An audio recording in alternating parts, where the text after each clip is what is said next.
来看台中大家铁尖山风景区的游客中心哦，边有一条有利行的道路。最近有停车场业者准备要开始收费，当地民意代表是批评讲，这个厂商哦，一档只付7150块的租金，市政府是有独立厂商的嫌疑。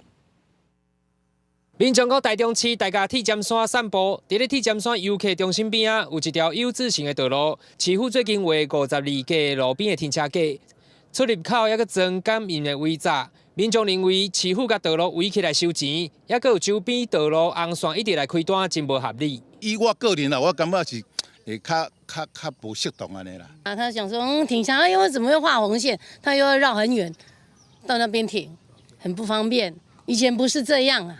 当地民代不断接到民众定情，批评观光旅游局空管所放任厂商来扣地，而且52架停车架一年干那以7150块标租予厂商来收停车钱，比指定路段汽车价停车月票还更加俗，有道理之嫌。风管所，你凭什么把道路围起来？围起来以后，你竟然还违法，能够让厂商来经营啊？这不是图利，这是什么？ 停车场业者是表示，参与市府投标的过程一切合法，无道理的问题，而且围栅只要车辆挖紧拢会开起来，袂影响到通行。我们当然并没有妨碍别人通行啊，当然你车靠过去，当然还是会开啊。好像也只有我一家厂商投标，所以其实我不太知道有什么图利厂商这种事情。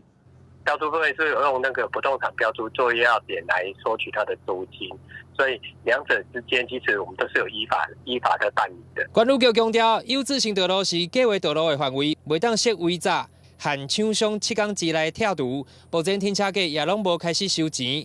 另外，标租契约是按照台中市持有不动产标租作业要点办理，并不是道理。记者台中报道。